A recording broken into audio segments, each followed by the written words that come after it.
That's why I love our business model, is because when you're flipping land from the way we do it, we're selling to everybody. When you break something up into smaller pieces, you're going to get more per piece, essentially. If you sell 50 acres versus if you sell 10 acres, more per acre. These subdivisions are just popping out all over the place, and you attack very hot markets. Doing this kind of stuff, you need to be transparent. I think that's one of the biggest things and one of the biggest issues. It's an investment.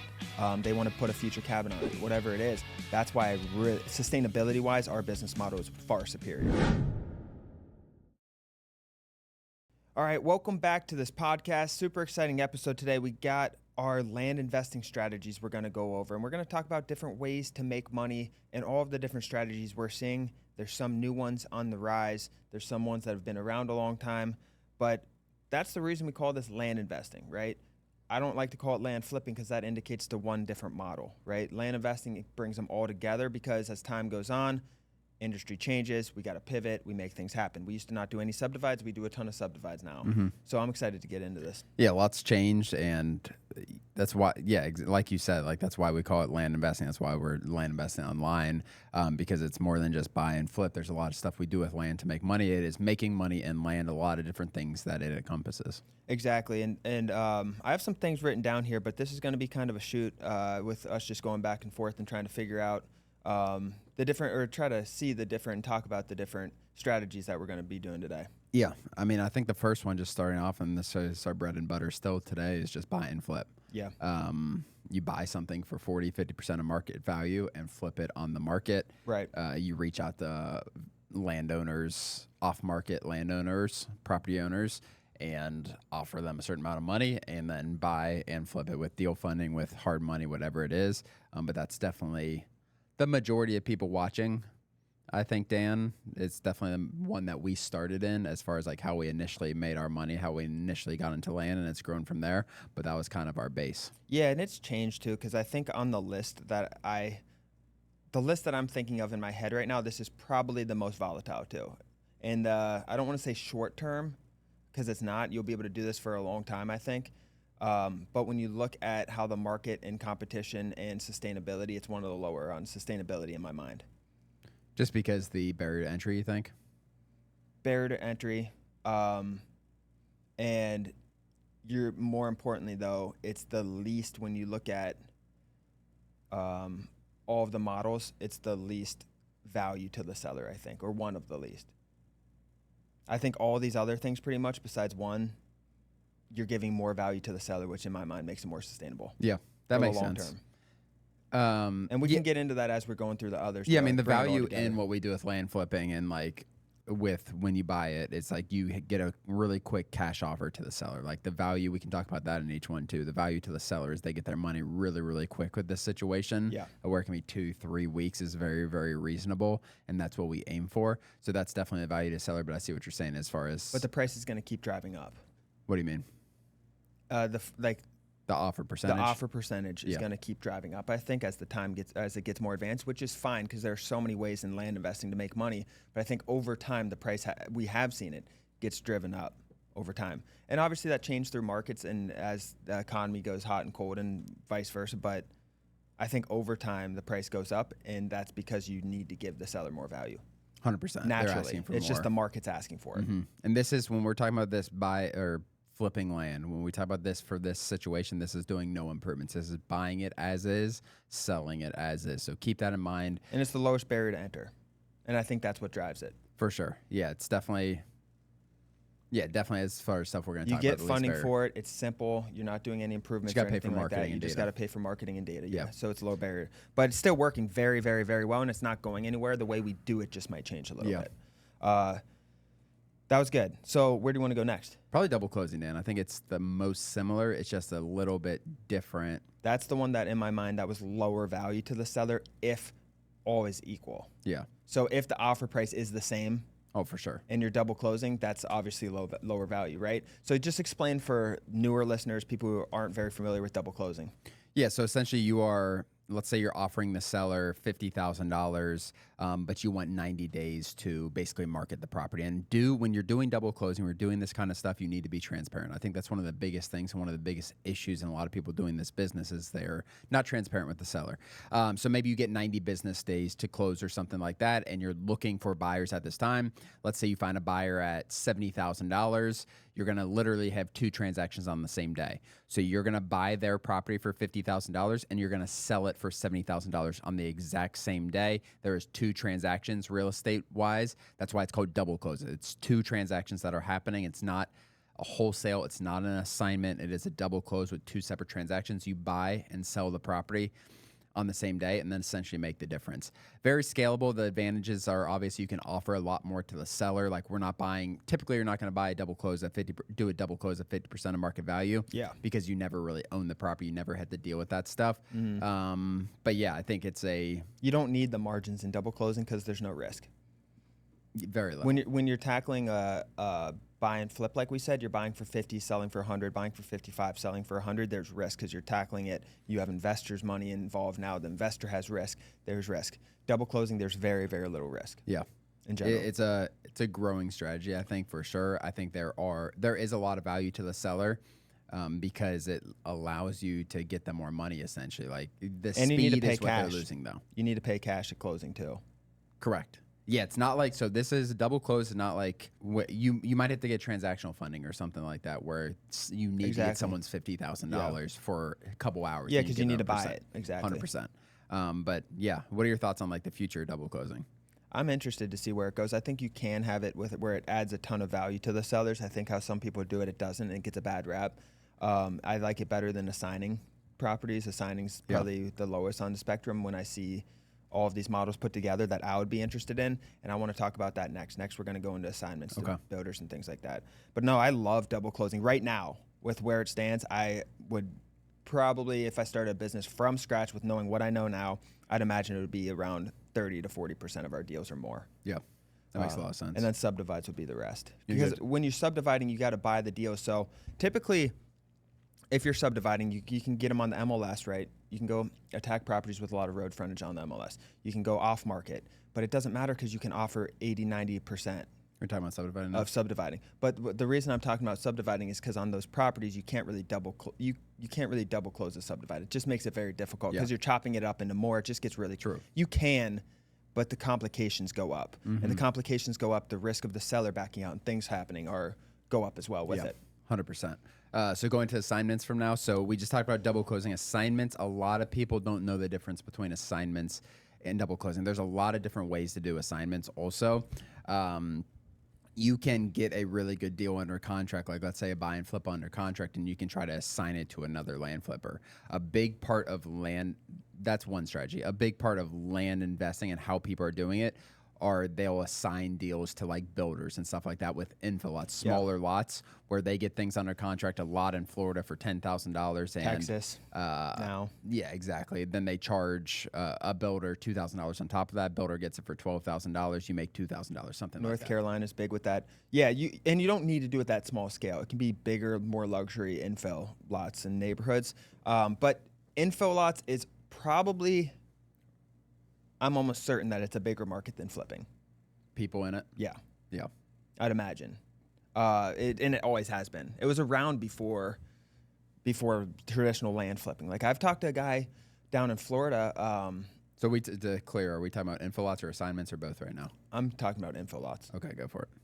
Because the way that you can do assignments with any type of land. You can do assignments with any land, and it happens. And it's usually assignments in land flipping, though, are to other investors. And we bought our property in Kentucky, northern Kentucky, through an assignment because we saw the deal. We're like, we'll pay you $30,000 for this deal. And we ended up holding that and still have it today. But assignments in land flipping, with how we see it in land flipping, with our business model, it's typically to other investors. Yeah. We don't typically assign contracts to builders because we're in rural America and we have 40 acres in rural America, and there's just not a lot of builders out there doing what we're looking to do. When you're in the infill market, you do assignments because you're in these areas that are just growing out, right? These subdivisions are just popping out all over the place, and you attack very hot markets at this time. You don't care how hot or cold it is in a year, right? You just attack what's hot now and what's expanding out.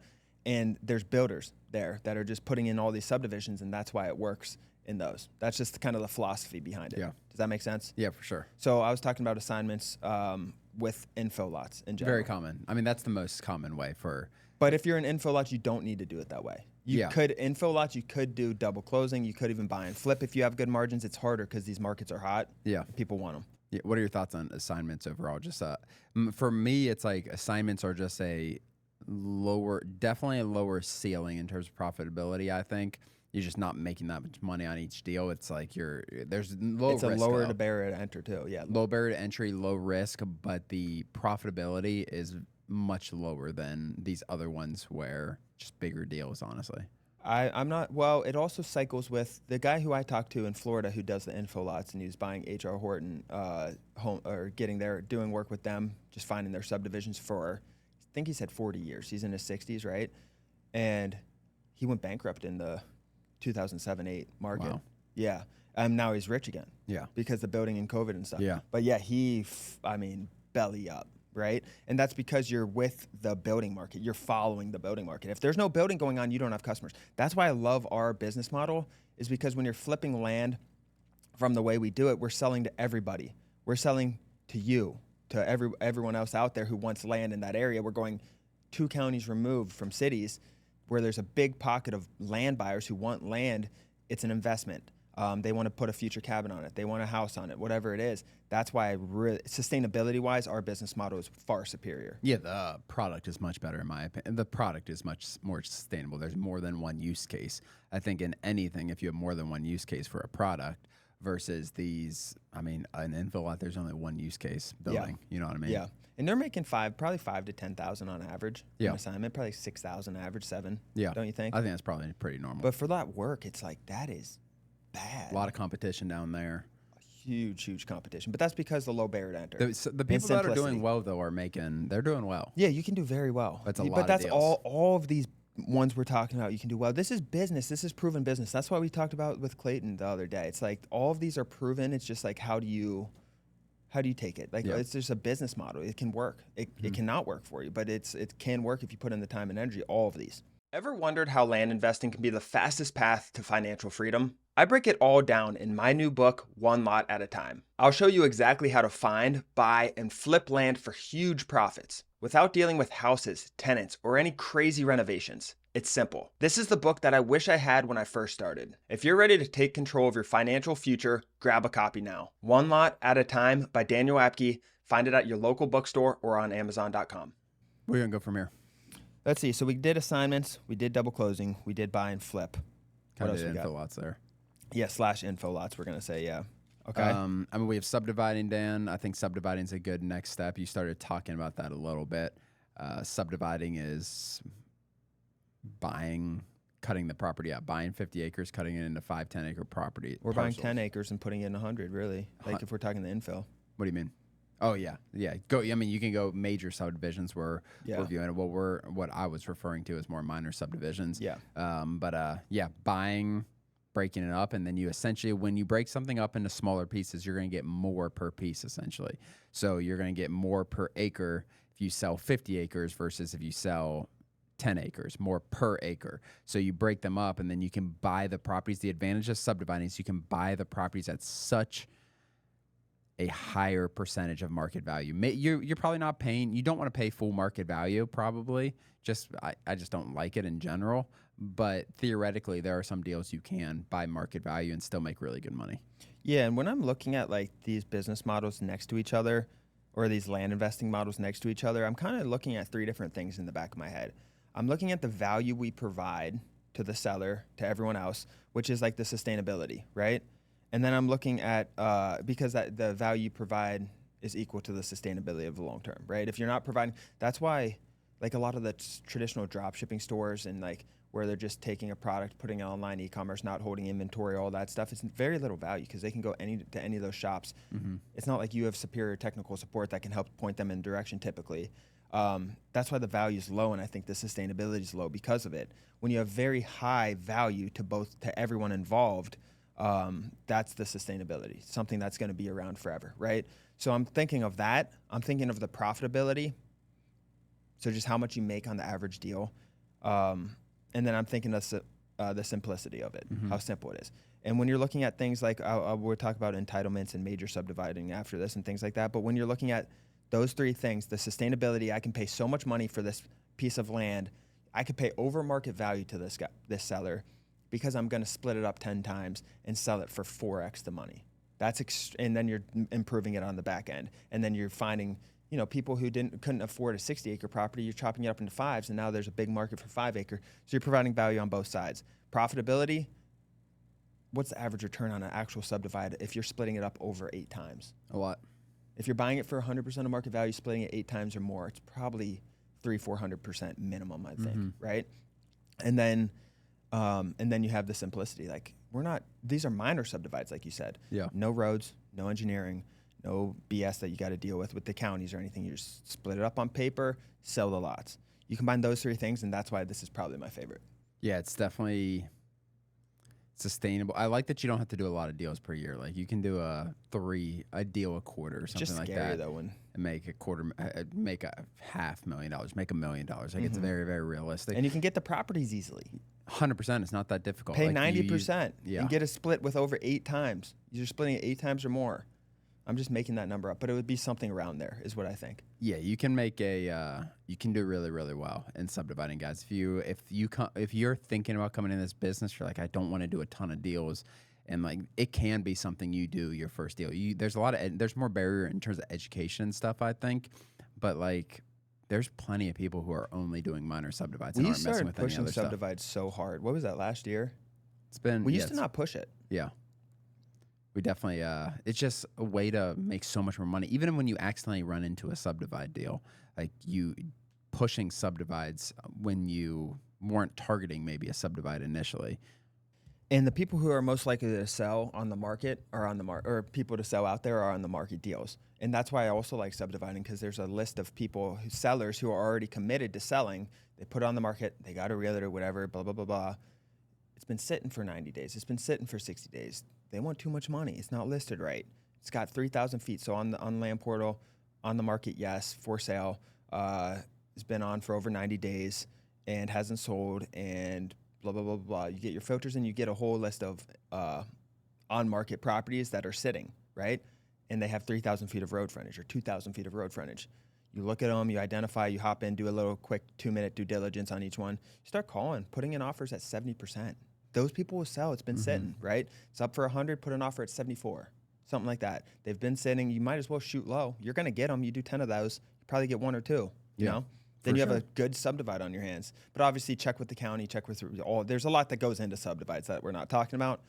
But go back to our other episodes. Yeah, do some research on it. But it's very sustainable, like you said. It's high value to the sellers, high profitability on the back end for you. So, yeah, it's definitely something if you're not, I don't really care experience level, honestly. If you're not thinking about it, if you're not looking into it, it's definitely something you should be. Very simple, very simple. Next we got, I'm going to classify this as entitlements / major subdivisions. Okay. So these are things that are high profit potential, but high knowledge and kind of risk with it as well. Like, you just need to be, you can't go into these minor subdivides. You can kind of be blind winging your way through it, right? You start going after these entitlements and all these other things, it gets very complicated. Yeah, entitlements are basically rezoning a lot. Like, it matters. Like, entitlements is essentially getting ready for a major subdivision. So taking a piece of land that's not zoned for a major subdivision, that might not have improvements, and you do a lot of stuff on paper. A lot of times you don't do a lot of physical stuff with entitlements. You're not actually putting in roads, but you're getting things approved all the way up till like when construction needs to happen. You can go farther down the line with entitlements for sure. Major subdivisions are extremely skilled, like extremely skilled. Yeah, you got to know what you're doing. You got to know the market. You got to know the builders. It's kind of like taking what the info guys are doing and doing that, but at a much, much bigger scale and doing it from earlier on, creating it. And are you then talking about building builders. too? No, I'm saying creating the subdivision, and then selling it to builders. And sometimes it's entitling too. It might be entitling, then create it. Like, it is. But when you're subdividing like that, and you're actually going to do the major split and do that, and then sell it to builders, a lot of times they're getting it from people who already entitled it. Yeah. That's sure. what my guy at HR Horton does. Yeah, that makes a lot of sense. And yeah, like Dan said, and we're not the most knowledgeable in this stuff because I think there's easier ways to make money in this business. But we've never done a major sub. we've never done. I don't want to do a major sub, to be honest. I really don't. There's a lot of risk, guys. Like there is a lot of reward. There's a lot of risk. Work. Approvals, and you see, like you look on Land Portal, you'll see empty subdivisions, things that were subdivided and they just did not work out. Yeah, but who gets screwed because of that? They seem to sell maybe them. the builder sometimes, or maybe they cut the price. You don't know who actually gets screwed. Like you don't know if they're breaking even and just selling to the builder. You don't know. Yeah. Yeah, but when they're all different names, I'm like, Yeah. But they could have just cut cost, or cut price. There's a lot of paper subdivisions out there though that never got built. Someone down the line somewhere is not making money on it or getting kind of screwed by it, like you said. Yeah. But yeah, it is a heavy barrier to entry knowledge-wise. Financially, you need approvals, you need engineers, you need a lot of different people that go into these type of deals. That being said, if you're able to figure it out, if you're able to become the entitling guy in your area or in a certain area, Got to be market specific. you can make 7 figures on deals easily. Oh yeah, big money in it. A lot of work, but big money. Yeah. I like that, and you'll learn a ton. But that's the only reason I want to do a major subdivision is just to learn. I feel like and just see it all the way through. But do we have anything else? I was thinking. Do you have anything? I have one other that's kind of I wanted to touch on. You go for it. I was just going to talk about seller financing because that is big in this industry, not necessarily with our community and what we see, but in other communities, people really push the notes. Yeah. Buying off the market. same way, buying the same way essentially, and selling on terms. People love the quote unquote passive income. Being a bank. Yeah. Of people like being the bank, getting 10%, getting checks every month. Like it is the best part of that part of the business is if you buy it cheap enough. It's still a game about getting the land cheap enough, in my opinion, where you can build a good note business where you're not like, yeah, you're a bank, but a lot of times you're getting your money back from Depends the down what payment. you want, though. Yeah, Like, for sure. If you're all right with those returns, you buy it 80%, 70%. Like you don't need to buy it so far under market value for this model to work. Mm-hmm. It's less. The reason we don't focus on it is because it's less. It takes longer, more time, more effort, there's just more restraint with getting you to a financial freedom. It just takes longer. But if you're super rich and you're already making $2 million a year or like $1 million and you just want some notes to sit on and get $10,000 a month or you know what I'm, or just long-term notes, 6-year notes, it's not a bad idea. But from getting you, let's just say the average income person to financial free, it's not the way to do it in my mind. No, it'll take forever. It takes so long. Like you flip a couple deals instead of doing that, and you're gonna make money. You a can lot make faster. $50,000 now, or you can get it on a note and make $55,000 over the next 6 years. Yeah, you know, I understand why people like that business model so much, but it's not for me. It's not for a lot of people who are following us. I don't think. It's probably relieving. It's probably nice. It's like a little. It can be a piece of your business. Like I don't mind it being like a piece and like you have a few notes out there, but. That's like a pain though to manage if you're doing it. It's to dilute your business. Mm-hmm. I feel like you do it or you don't. Like, yeah, you can do, if it's going to be a piece though, it should be more than 5%. You know, like it should actually be a valuable piece if you're going to do it. If not, just ignore it and keep doing what you're doing. Yeah, I think this was good, Dan. Anything else to add? No, I think we did it. So we talked, just to recap to everyone, we did notes. That was the last. Then we, before that, we did entitlements and major subdivisions. We did subdividing minor subdivisions before that. Then infill lots. Assignments to builders, so like assigning properties or just assignments in general, I'd say. Double closing and buy and flip. And those are probably the most common to least common, the way I just put it, right? Yep. So the most common was the last one, the buy and flips, double closing, assignments, infill lot, down like that for us. But I don't have anything else. This was good. No, this is good, guys. If you guys are watching on YouTube, hit the subscribe button below. Let us know in the comments what business model you're focused on in this or what you're interested in or if there's anything we missed. We'll see you guys next time. Thanks, everybody.